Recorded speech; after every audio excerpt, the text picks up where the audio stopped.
Integrated care means a lot of different things to different people, but in the context of perinatal substance use disorders, it means that there's a team of providers with different clinical backgrounds. We want to have licensed clinical social workers available to you, addictionologist, OB care management. Integrated refers to the behavioral health guidelines that ask behavioral health and medicine to really work together in the same space, and so that we are seeing patients at the same time, charting in the same chart.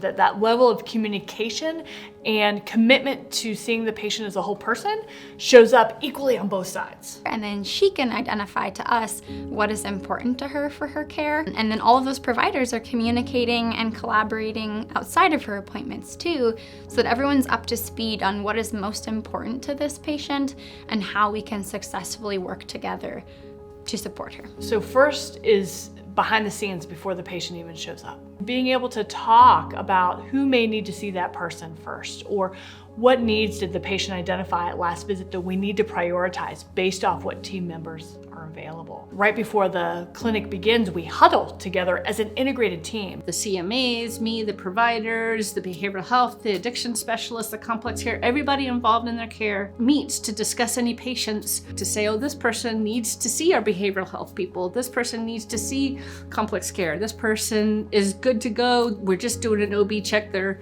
gonna deliver any day now. Medicine, behavioral health, social work, and all the other pieces that support those three pillars are there getting ready to see the patients in real time and discussing again what the patient priority is, how the clinic might flow, and then how they're going to communicate in real time so that if one part of the team gets information, that the rest of the team has access to it. As a pharmacist, I'm very med-centered, so I'm thinking through medications, I'm thinking through how it affects the patient, but I'm not necessarily thinking wholesomely about who that person is. And so it's important to have behavioral health specialists on your team. It's important to have folks who understand how to connect to the community. It's important to have each other as healthcare providers to lean on and to make care decisions as a team. And I think that helps remove bias from the decision when you have more than one brain making the call. I'm gonna look at the medical. I'm gonna look at what is your vital signs? What do they look like? What issues have you had in past pregnancies? What medical issues do you have currently? And just being very open and honest. This is what we do.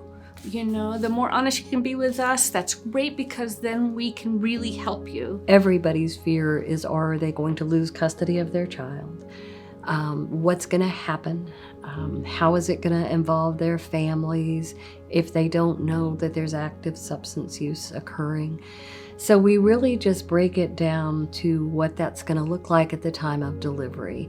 And from there, we begin to make a plan. I really feel honored to walk alongside a patient when they're coming to share their story, and how are they doing with managing, taking care of themselves, their substance use concerns, and also being a new mom. We want to make sure that we are a safe place for them to come. And so whether or not we're using cognitive behavioral therapy or dialectical behavioral therapy or cognitive processing therapy, all of these different therapies we use, at the core of all of them are going to be compassion. After patients attend and complete their appointments, they are able to come into our living room area and pick out an incentive from our contingency management cabinet. So a parent item might be a nice smelling candle or hand lotion, and a baby item might be a swaddle or cute socks or a white noise machine.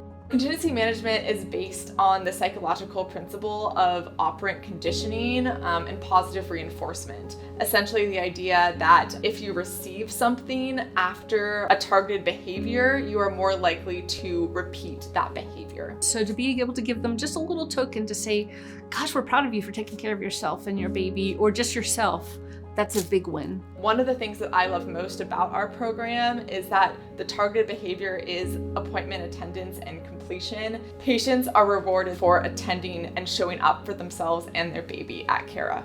Our patients feel welcomed, and that's another piece of feeling welcomed, is we're glad you're here. We carry those stories with us when we go home at night, and we love being able to come in the next morning and maybe see an email and say, oh, we had the baby and I'm doing really well. So I'm really grateful for the entire opportunity of Project CARA.